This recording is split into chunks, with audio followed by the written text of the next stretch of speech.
It's time for another edition of Lewis at Large with Warner Lewis. 60 minutes of smart talk radio with interesting guests from all walks of life begins right now. So sit back and enjoy. And now, from the flight deck, here's your host, Warner Lewis. Welcome, everybody, to another segment of Lewis at Large. Yours truly, Warner Lewis, from the flight deck, as we are each and every time. And, of course, that means some smart talk radio is in your future. And this segment, I think it's an important subject. It is the subject of marriage, in particular marriage in America, and the whole subject of what is happily ever after. What does that really mean? We're going to be talking to one of America's leading marriage consultants and learn a few tips on how to maybe make those things happen, and also talk a little bit, of course, about why in some cases it does not happen. Our guest this segment is Maria Brinson Sampson. She got her Juris Doctor from St. Mary's School of Law in San Antonio, Texas. She got a Bachelor of Arts from the University of North Dakota. She is a proud mother of two daughters, the wife of a retired Air Force veteran. She has traveled extensively, even living in Europe, or in Italy, rather, for about 5 years. She's the founder and Chief Executive Officer of The Marrying Kind. We are very pleased to have you. Maria, how are you, my friend? I'm great. Thank you, Warren. I'm doing great today. How about you? Good. There's no question, regardless of your opinion, the fact of the matter is divorce rate in America is close to 50%, infidelity, maybe 3 out of 4, and 70% black women not married. Curious as to your take as to why. There's many reasons why, but I think there are three main reasons, Warner. One of the reasons so many African-American women are not married is the impact of the decrease of marriage in the general society. It has impacted all of America, so it has an exponential impact on African-American community. And then I have these other two reasons. It's about picking. Some African-American women, especially professional lawyers, doctors, et cetera, accountants, professional black women are very picky. They have a laundry list of what they require of a man, and those are unrealistic expectations. And the last main reason is some African-American women are not picky enough. They settle being a baby mama instead of being a wife, and they need to demand of the men in their lives that if I'm good enough to sleep with you over and over again, I should be good enough for you to marry me. Maria, you said women, black women in particular, many times are too picky, and then there are those that are not picky enough. Why, again, yes. Why in particular, and this is not unique just to black women, but in this particular case, why those extremes, do you think? I think it has to do with self-esteem. There's a general saying that you get out of life what you expect. And I think in relationships, also you get what you expect. If you're in a certain environment and you expect marriage, then you get marriage. But if you think you're in a certain other environment that, the people around you, they don't get married, they either shack or they're somebody's baby mama. There's no expectation of marriage. If you want the best, you got to expect the best. If you want a lifetime of being with a marriage partner, then you got to expect that and then demand it of your partner. What do you think in the year 2013 or 2014, do you think the expectations of what two people have from marriage is different than what it was even as short as 10 years ago? Yes, Warren, I do. The media has much more of an impact. The social media, the media at large has an impact on how we conduct our lives. This as a kid or as a teenager, even as adults, even though as an adult we hate to admit it, sometimes we're not sure how we should behave. So we look to external factors like how's everybody else doing this. So marriage has changed over time. Media has given us the impression that marriage is not as important. So that's how we conduct our lives. Like marriage is not special. Wherein even 10 years ago, marriage was considered something honorable and something that you look forward to do in the future. Just like graduating college, marriage was something it was a point in your life where you knew that was going to happen. You made an interesting statement that the social media and our connection. If you dial back, go back to even 10 years, 20 years, the television television, marriages on television were very happy. They were a nuclear family, and the biggest issue they had was the kids not doing their homework. You look at television shows now, there is gay marriage. There are numerous cases, obviously, of single parents raising families. And again, this isn't necessarily an indictment of the media, but it probably, it certainly reflects our times, doesn't it? Yes, it does. It actually does reflect our times, but it's not reflecting all of our times, Warner, because there are still people like me and maybe you and others who are married and happily married in a nuclear family with a husband and a wife and 2 or more children.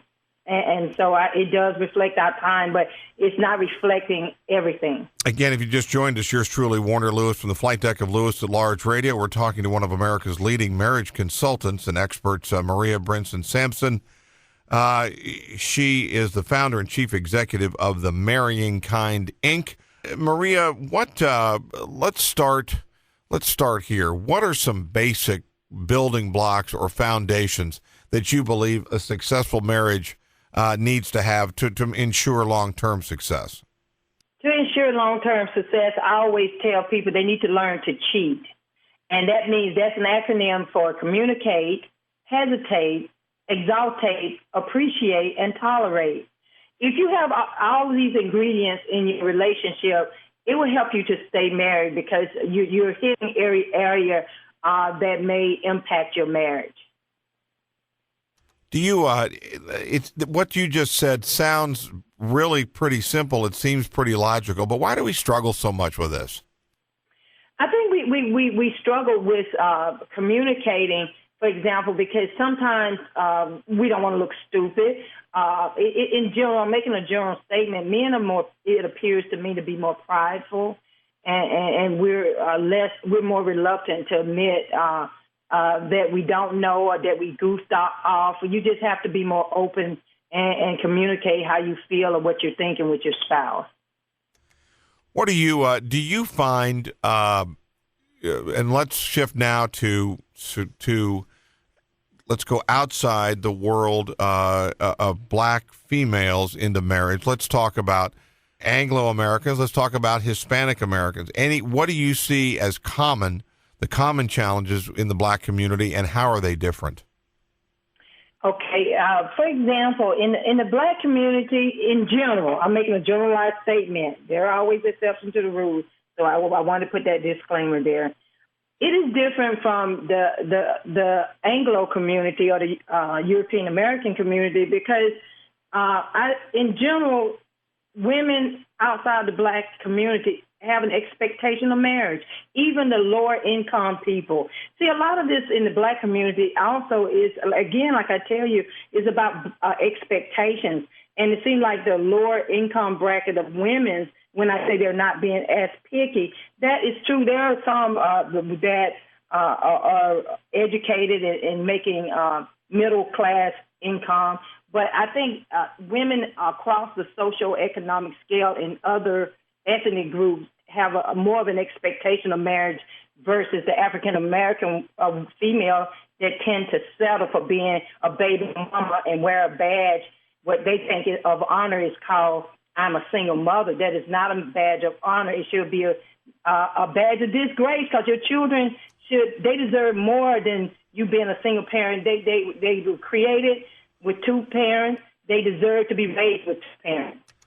I think it's probably obvious, but Maria, if you would, for our audience, would you describe or define it? You keep referring to baby mama. Tell us what you mean by that, and how is that different? The baby mama is when a woman and a man who are not married have a baby together. And a man can have many baby mamas, but he's not married to any of those females. And those females generally don't make a demand of marriage on him. But that's why he keeps going from woman to woman. And these several women are baby mamas without the benefits of marriage. Right, which has all kinds of social costs on it on top of everything else, for sure. Yes, no question. Sure. What about this whole issue of are women's expectations of their husbands and vice versa, husbands' expectations of their wives, are they different today than they were 10 years ago? That whole sort of Is marriage, in fact, truly 50-50, or is that sort of a pipe dream? I think women, I don't want to say a pipe dream, but we should not, 50-50 should not be the expectation. When you come together, you and your spouse, marriage is a union between two people to become one. And when you become one, you become a team. And so instead of thinking, I do 50% or give 50% of my resources, you give 50% of your resources, we should both bring 100% of everything we have to our marriage. And we should give that to the marriage, to the team, whatever the team needs at that time. Sometimes a husband may need 70% of the family resources, and sometimes the wife may need 90%. What should be the focus of a husband and wife is doing what is in the best interest of the team. What when you go around the country and you talk to young people overall, do you feel encouraged on their views about marriage, or do you feel discouraged? I'd also like to have you comment on the there's no question that younger people are waiting much longer to get married, and I'd like to get your take on that. Yes, I think we're headed toward a me-centric society. We are in I apologize to say that. We are in a me-centric society, and the society is promoting it's all about me. I got mine, you get yours. And this is why young people are waiting longer to get married. They're thinking about their immediate gratification. A child may cramp my style. I can't travel, do this, a spouse. What's the use of getting married? I got my money. Many women back in the day, Warren, as you remember, would marry because they love a man, but part of it was also financial reasons. Today's women are in the job market and they need men less than they used to financially. So this is why young people are waiting so long to get married. I am discouraged about the opinion because also people think it's okay to live together. It's about commitment versus marriage. And what I say, Warner, to people who say, why get married if I'm in a committed relationship? This is the answer. A committed relationship is very subjective between the two people. But when you get married, that's objective because marriage is upheld by two authorities, by God and by the state. The state in all 50 states in the United States recognize marriage. And therefore, if you decide to dissolve the marriage, you get a divorce. But having to have said all that, Warner, I have hope. Many young people still want to get married. People are just looking for what is best for their lives, what's going to work out. I think we're missing a foundation that most of us used to have 20 or 30 years ago. I'm curious, as you're a marriage consultant, you're a lawyer. I'm curious as to your take, your opinion, and the reasoning for your position on gay marriage. My position on gay marriage, Warner, I describe myself first and foremost as a Christian, as a child of God. And with that in mind, I base my foundation on biblical principles. And based on my biblical principles, a marriage is between a woman and a man. I love all gay people. I have gay people in my family, and God loves all of us. We're all his children, but he has told all of us there are certain things we must do if we want to be in relationship with God. And again, my position is marriage is between a man and a woman. What about the challenges? Because this number is growing too. A man and a woman married and then living with one of their parents. That's a unique situation, too, that was more prevalent now than it was 10 years ago. Yes. You mean married people living with their parents? Yep. Is that what you're saying? Yeah. You know what? I don't have a problem with that because I don't know the specifics of why. I do know the economy for a very long time, Warner. We're having problems out here. And sometimes people have to go back home and regroup. And I would think, I'm a mother, and I have daughters of marrying age. If my daughter wanted to come home with her husband and children because maybe they one of them lost their jobs or both of them lost their jobs, it would be okay for me because that's what family is about, supporting each other. Well, as we begin to wind down here, and again, we've been talking to Maria Brinson Sampson. She's one of America's leading marriage consultants. A work called I'm the Marrying Kind, a guide to getting married, staying married, and being happily married. That's quite a mouthful right there. Maria is, and I guess we can talk to anybody that's contemplating getting married. What are some things, what are some sort of rules of thumb, whether they should say yes or sometimes it feels great to think about being married, but from a realistic point of view, what should people be thinking before they commit to a marriage? Yes, I always say you should have deal breakers. Everybody has different things for deal breakers, but like I said, my book is from a Christian perspective. So whatever I'm speaking to you, Warner, I'm also saying it from a person who's a Christian. So my views are very much based on my Christian principles. A deal breaker should be if a person is not in line with your core values, that's a deal breaker. If a person is not your husband or your potential husband does not want to work or is a lazy person, that is a deal breaker. So you have to think about if he's a guy that is cheating on you while you're dating and you're supposed to be in a committed relationship while you're dating one-on-one and he's not doing that, that is a deal breaker. So these are the things you should consider. Is he a person of integrity generally?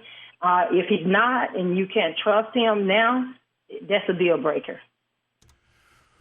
Well, I do appreciate your time. I'm sure you get all kinds of interesting emails and correspondence. What do people get worked up most about? Where do they disagree with you the most? What are couples telling you? As you know, the gay marriage thing, one is a very. I live here in Los Angeles. I've lived, as you know, in the Midwest, in Minnesota, St. Paul, Minnesota, and I've lived in Minot, North Dakota. But here in Los Angeles and other places, you know, it's a little more liberal, and that's okay. You know, God has given us choices. People get worked up about the gay marriage. They get upset about me saying that people should demand marriage, or one should demand marriage from the person they're in a committed relationship with. But we can choose to get worked up one way or the other. But I still hold my position is that God has made us not to be alone, but that we should walk in twos, a man and a wife, a lifetime together. What about, again, before we close out here, is there a website or how can people get a copy of the book and find out more about some of the advice you offer? Yes, thank you. They can go to the website, www.iamthemarryingkind.com. Also, you can purchase the book at Amazon.com and BarnesandNobles.com and most of the bookstores. All right. Well, again, thank you for spending some time today and offering some advice on an important, obviously, institution to all of us, that of marriage in America. Again, our guest has been Maria Brinson Sampson, and one of America's leading marriage consultants. Thanks so much, and best of luck to you down the road. Thank you for having me. I appreciate it. Have a great day. You bet. We will be back with more right after this on Lewis at Large.